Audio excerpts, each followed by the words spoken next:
Happy Thursday, everybody. Hit that like button and subscribe if you new.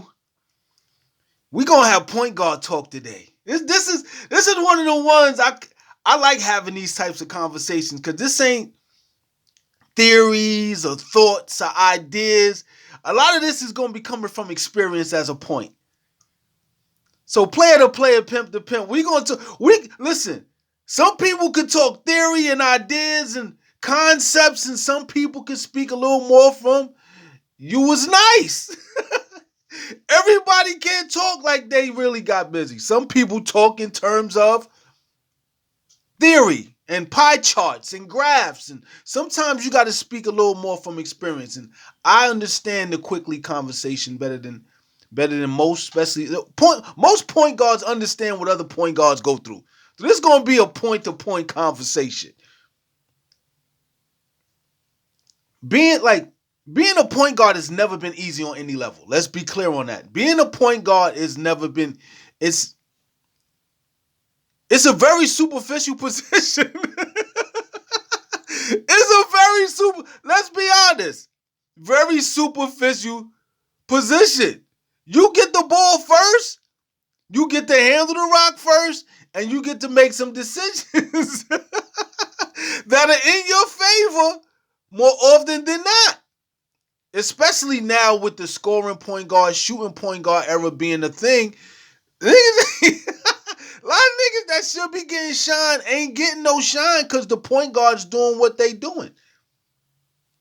You done open up a can of worms. They wouldn't dare let us. Man, I wish you would let me shoot 25 times and shoot 10-3. I would. We never had such freedom to dribble like Kyrie all day, 4-5 dribble moves. They wasn't even playing man-to-man back then. They was playing zone all game. So, I mean, it's like the luxuries that they enjoy, I just look at it and be like, I hate y'all. But I get it. It's the evolution of the hustle. It's better for the game when you let the points do what the points do. But when it conflicts and complicates what the team got going on, then there's the problem. Because there's a difference between personal greatness and personal stardom and team success. They don't always coexist together. You don't always get the Magic Johnson, Isaiah Thomases, Kevin Johnson, Tim Hardaway's, Mark Price's, Mark Jackson's, Rod Strickland. You don't get a lot of point guards that run point, get theirs off, and still within the team concept have team success. Kyrie Irving, I'm sorry. Like, a lot of points get to do what they do, but they ain't winning, Steph.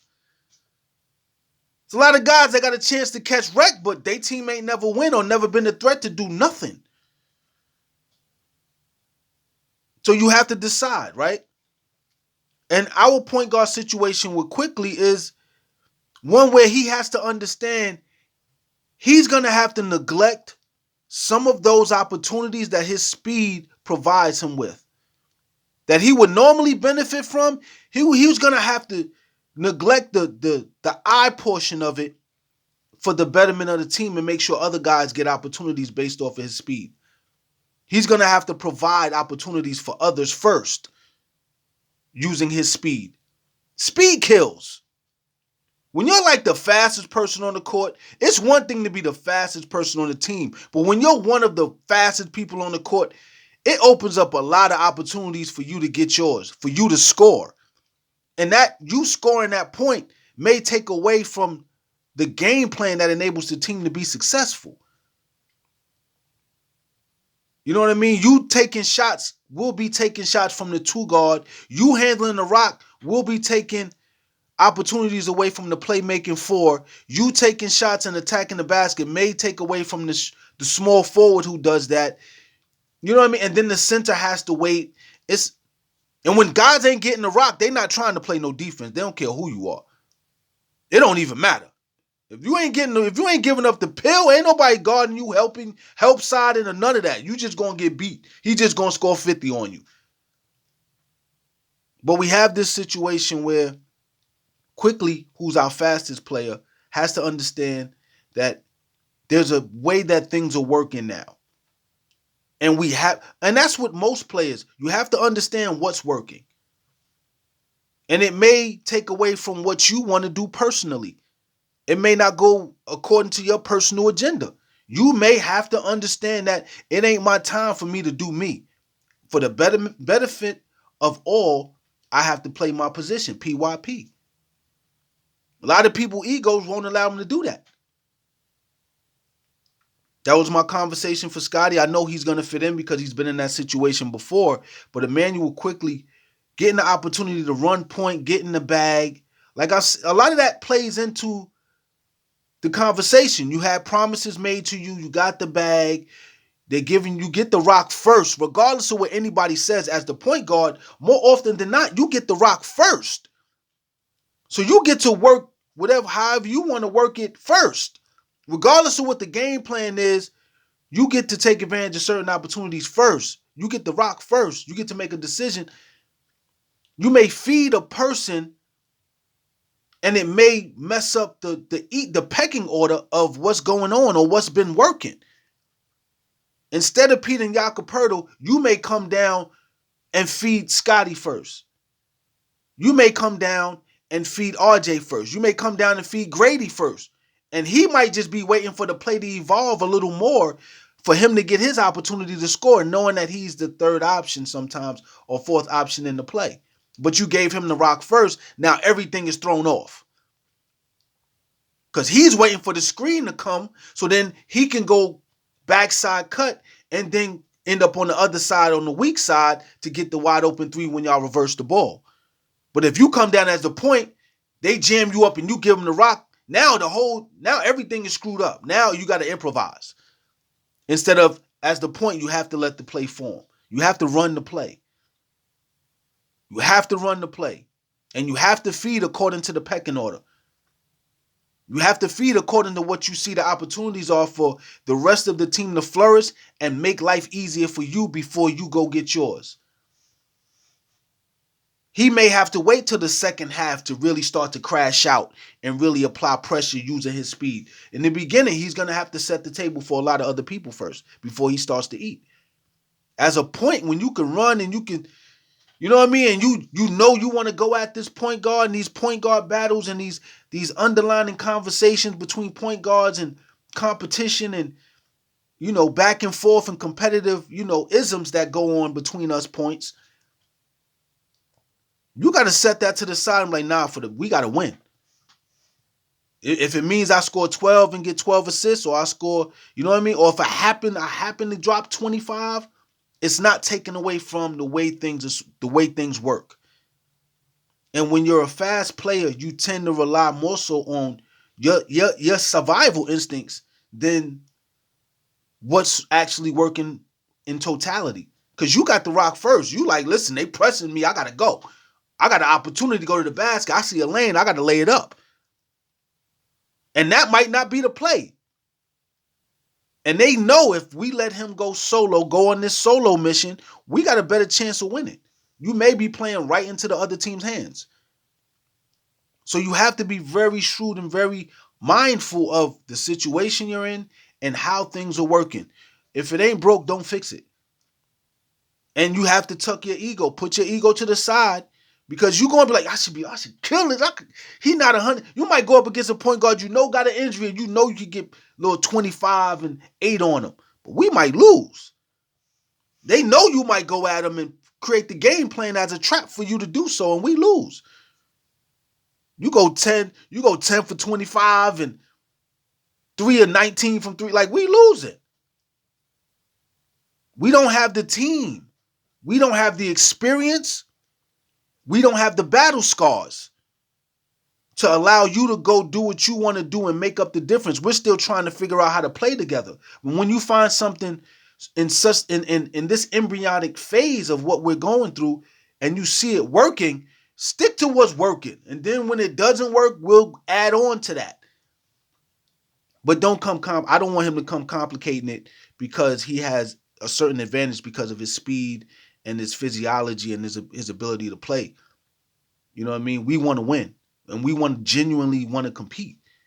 You know what I'm saying? So Quickley can't let his speed complicate what's working. And if you know, you know. If you've ever been the fastest person on the court or one of the fastest people on the court, you know that speed opens up a lot of opportunities, especially in transition, which is where your speed should be utilized mostly. Because in the half court set, you got to run the play.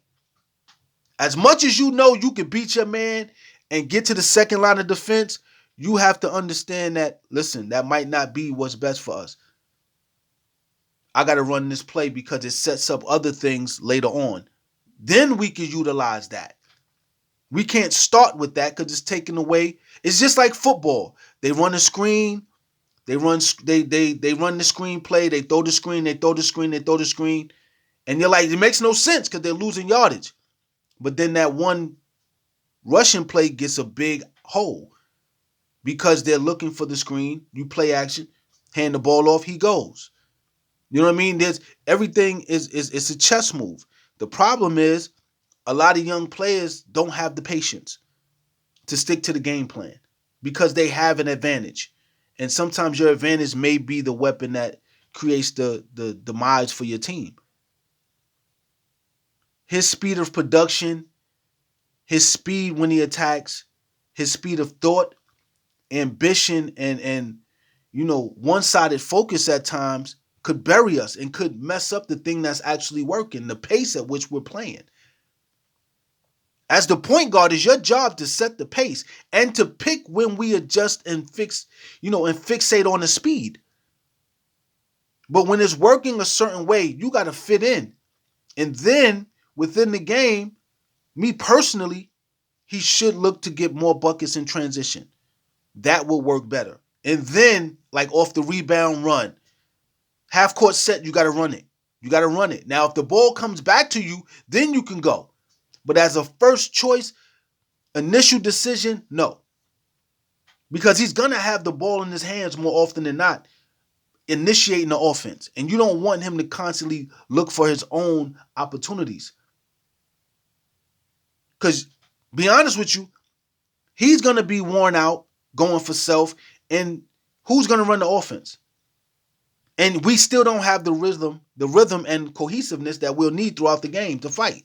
Because this is a battle. This is conflict. Every game is a war with many wars and many battles within it. He got to understand that. And it's bigger than him. But that's hard as a point, and you get the rock first. If you know, you know. You coming down and you looking, especially if he just got you or he just hit a three in your face, you like, I got to go back at him. But that might not be the game plan. Bobby Hurley won championships for a reason. Yeah, Kenny Anderson used to kill Bobby Hurley. Kenny Anderson owned Bobby Hurley in college. But Bobby Hurley owned everybody else. That's why Duke won championships. Yeah, they won because of Christian Laettner and Grant Hill. They really won because of Bobby Hurley. Let's be clear on that. UNLV won champion. They won that chip because of, Greg Anthony. When they lost Greg Anthony, they didn't know what to do when they played against Duke that second time. They knew if we take Greg out, they don't have a leader. You have to understand a playmaker is very important. It's cool that you can score. It's cool that you can get yours, but it has to be within the system. And if the system is predicated on other guys getting theirs first and foremost, you have to cater to that because that's what's working. And it will make life easier for you. A lot of us want to do more work because it feeds our ego. It doesn't necessarily make the situation better for us. It doesn't put us in the space we really want to be in, which is that of success, that of praise and respect. You only, let's be honest, we only play ball, to be honest with you, to get respect as a ball player. You wanted the world to know I could get busy. But everybody loves a winner. After everybody trusts that you can hoop, you got to be a winner. What are you doing with your game? They'll ask you that. Old heads used to ask us that all the time. What you doing with your game? Yeah, you can hoop, but what you doing with your game? Like, that's a reality. You can tell a point. I'm going to tell you the truth. Little knowns, you can know a pro player by the way how it pops, how the ball pops off the hardwood when they dribble. There's a popping sound. I don't know if any of you can hear it, but I can tell a pro ball player by the way the ball pops off the hardwood. When they dribble, it's a pop. We don't, as a, you can tell whether they in the league or on their way to, there's a pop. The ball pops off the hardwood. I can hear that sound from anywhere, and I know it's a pro player playing. I promise you. It's not because their hands are big. I don't know what it is. I can tell a sound. I don't care if it's a power forward, a center, a guard. Once they start dribbling and I hear the ball come off the hardwood, I know it's an NBA player. And just little things. When you're going up against pros, you have to understand that these dudes are just as nice as you. And that's as a point, you got to understand some guys might have put in more reps than you, might be more prepared to take advantage of this opportunity than you. So it's best that you stick to the team concept so you can get yours throughout the feng shui of the offense. But like I said, being a point guard is it's a superficial role. Like it's hard to tuck that ego when you get the rock first and everybody get to watch you and you come down, what? You get to showcase, you can dribble with both hands. You get an opportunity. You can put a move on somebody, the crowd go crazy. Like, you get the first initial reaction. You get the energy. The energy builds up, but once you start, passing the rock around, it starts to die down a little bit. But when the point got it, it's something about when the point got it. Because you're the first one to have it, so there's an excitement, expectation there. They're looking for instant gratification. And sometimes we as points, we feed into when the crowd go crazy or somebody, you know what I mean? That Spike Lee like person in the front or whoever's in the front or the commentator on the mic, you start feeling yourself. You want to do it again. You just want to do it again. And then your team loses and you got to see everybody in the back of the train. You got to feed everybody, man. Everybody, like, these dudes came to hoop too, so it's very important that they get the sufficient love and attention and participation that they deserve. It's not like this is a game driven by stats, and a lot of people get caught up in their numbers and the whole nine and the business of it. But at the end of the day, realistically, if you're a point guard, it's about your relationships with the coach and the coaching staff, your relationship with each individual player individually, the team as a whole, the game plan, what you can and cannot do on any given night physically, and you have to manage those relationships and those realities. And it's not easy to do because you have to be super mindful of everything, and it's very hard to play and be conscious of all those things. That's why everyone said they go into this space where it's kind of like they play subconsciously. You know what I mean? And they just go off of the instincts that enabled them to survive. But that's not what the team needs you to do to win. You utilizing those instincts that you worked on, those skills that you worked on that became second nature and subconsciously ingrained in your DNA, they may hurt the team. And it's hard to play and think at a high level. That's why you have so many guys having these complex conversations after they leave. Because while they were playing, they were in default. They were basing their game on, they were playing off of their subconscious. They weren't putting all this extra thought while they were playing in, because it's very hard to do, because it's happening in real time and it's happening very fast. And you're in your 20s. You don't know all this. LeBron is like the rare guy. Magic, Bird, Mike, these guys all went to college, so they got that extra information. Guys aren't staying in college long enough to get real information and to be conscious of and experiences and getting that insight and that foresight. Everything is done off of hindsight. And hindsight is 2020. After the fact means nothing. You're just trying to explain away the problems and the mistakes. No one wants to hear all that. It's rare that you have a guy like Magic, Bird, who understand the moment. Most of us don't. We get it in spurts, but most people explain after the fact. But you didn't think of any of that shit in real time. That's why savants are savants. That's why Geniuses are geniuses. That's why Magic is Magic, Bird is Bird, Mike is Mike, LeBron is LeBron. Because they think in real time. They not, and they don't even know how to explain it to you afterwards, how they understood all that. Because you wouldn't understand how they understood it. That's how complicated it is. You would actually need some type of scientist or psychologist to explain to you how they were able to be that aware on the moment and all those little details that everybody missed and capitalize off of in real time. And then still have an incredible life outside of the game and business. Everybody can't do that shit. That shit crazy. We don't remember some of the stuff we did yesterday, let alone all the things. Like, you don't become really aware of the little things and everything that can work and not work in a situation until you get older. You don't have that type of vision and thought process when your frontal lobe isn't even developed. You don't even think like that. You can't even pick the right woman. Most of these niggas can't even pick they can't even pick the right apples, let alone make a decision within a split second. Constantly being aware. Like, most people don't even like looking at the clock when they work.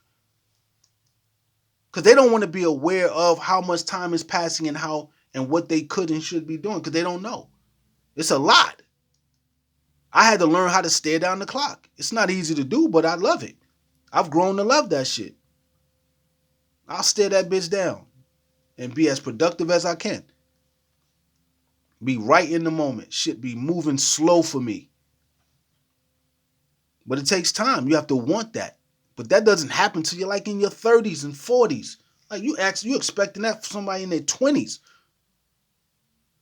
And then think about a family and, oh man, listen, it's a lot of, man, you're asking for a lot. But that's what you're getting paid for. But it's rarely possible. It's rarely possible to have a player that aware and conscious in the moment. They could explain that shit away later. They could explain all that shit away later. But in real time, motherfucker, you're not thinking about every little thing. They're just going off of instincts. That's all everybody's doing. But as the point guard, you're the general. You have to be more thoughtful and mindful of what you're doing, why you're doing it, where you have to do it, who's doing what. You have to be mindful. I also forgot Gary Payton on that list. Like, it's a big picture. Your responsibility as the point guard is to remind everybody of the big picture and adapt to the reality that's in front of you consciously. Be able to explain it in real time what's going on. You can't look at coach because coach is looking at it from his vantage point. You're on the court.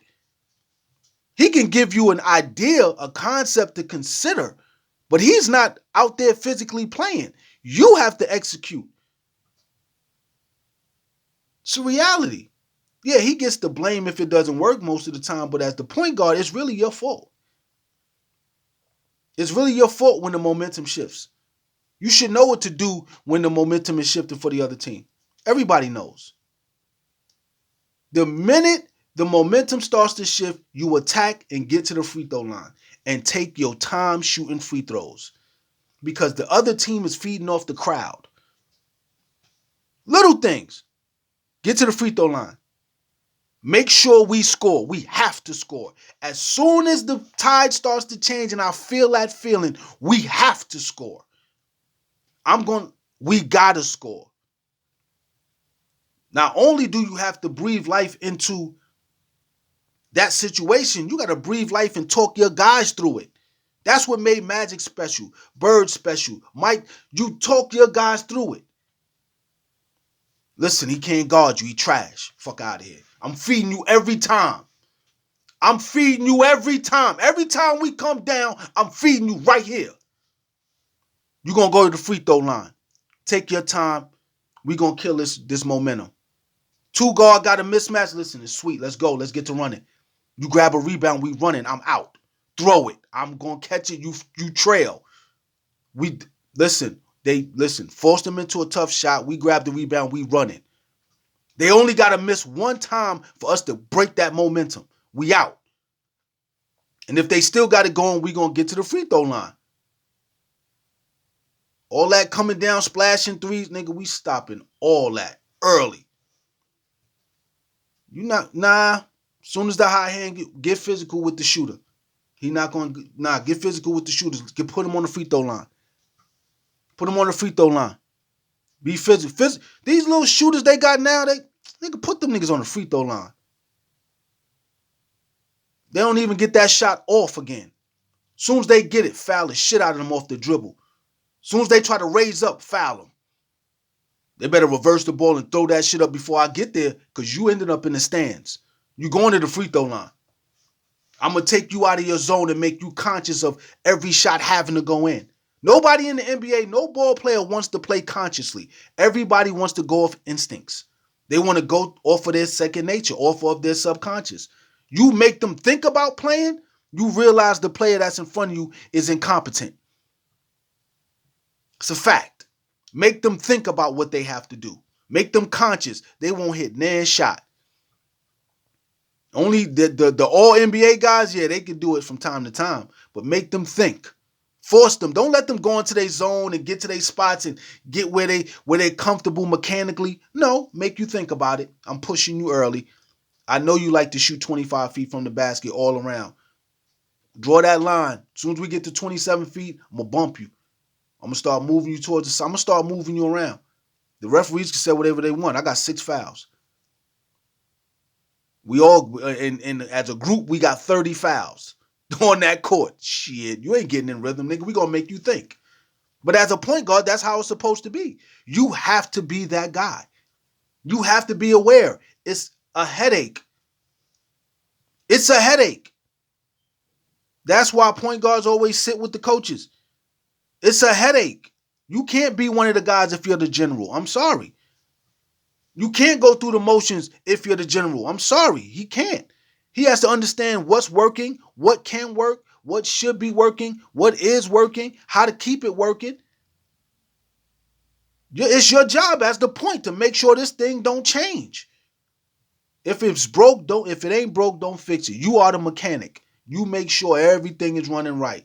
And all the relationships is good. If guys ain't seeing eye to eye, you got to be like, listen, come on, let me holler at both of y'all, man. We need to chop it up. Come to the room. You got to be the one to do that. But but like I said, hindsight is 2020. Everybody don't know that shit while you in the battle. You don't do that in high school because of the egos. You don't do it in college because that's the coaches and coaching staff job. They got the respect of the players. In the NBA, everybody's making millions. The players have to kind of police themselves. And as the point guard, you got to be able to talk that shit. You got to listen. And not step on no toes in the process. It's a lot. You're supposed to be a conscious ball player so everybody else can play subconsciously and play off their instincts because you're thinking of all the little things. You can't have Scotty thinking of every little thing.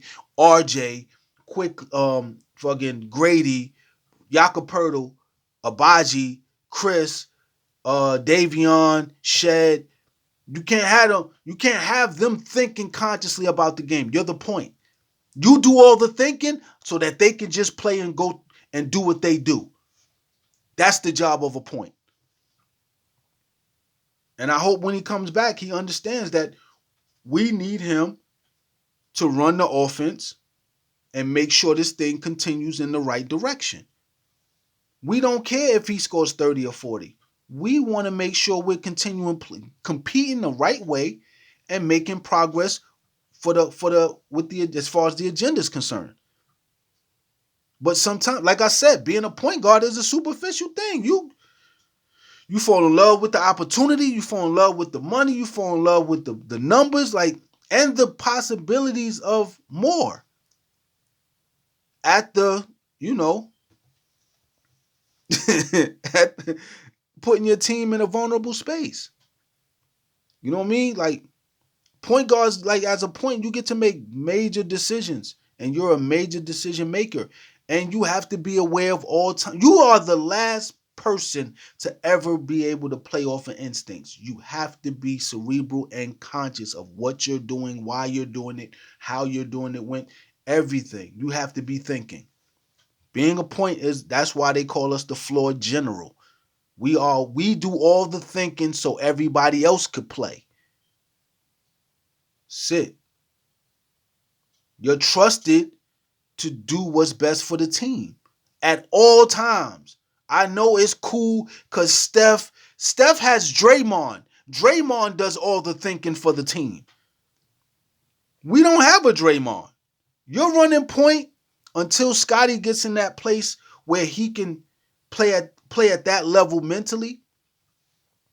Right now, we gotta let Scotty let him get his off, and then once he has the experience, he can start utilizing the information. As a point guard, it's your job to do all the thinking, so all he has to do is play. If you see there's an opportunity, yo, Scott, come here, yo, homie, come here, yo, SB, do this. I think you can post him up and spin off. I'm gonna feed you. We're gonna try that. If you can feed off right, then the next time we're gonna do it on the left side. That way, when you spin it off into your strong hand.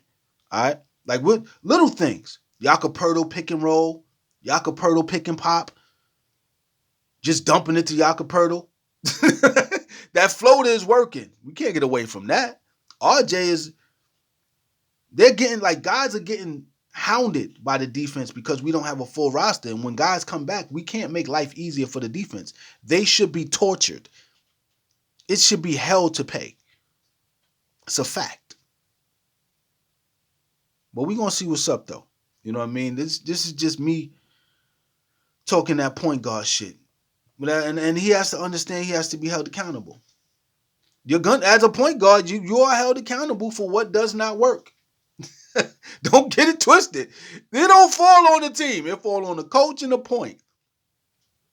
Especially if you're on a young team and as important as the point guard is, shit, it's your job. You listen. Don't get it confused. Those concerns that the coach have, you should have them as well. The consistency in decision making and progress and habits and motivation, you are there for all of that. You are supposed to be that. You are the extension of the coach. You should have a deeper relationship with everybody playing, a more intensified relationship with everybody playing than the coach does. It's on you. You set that. Listen, the coach should be coming to you like, listen, everything good. You know how it was with Kyle. Kyle's a point. Even with Fred, but Kyle is a better example because he's more of a team first type guy. Fred looking for his shot. This nigga just shot 9-23 against Milwaukee. He's still getting his. He about to get that other $43 million too. They 11-5 over there. But I think as long as Quickley understands the gravity of the situation, he understands that he's not in this battle alone. That he's not competing alone, despite what his instincts will tell him. Every good opportunity is not the best opportunity for the team, and he's going to have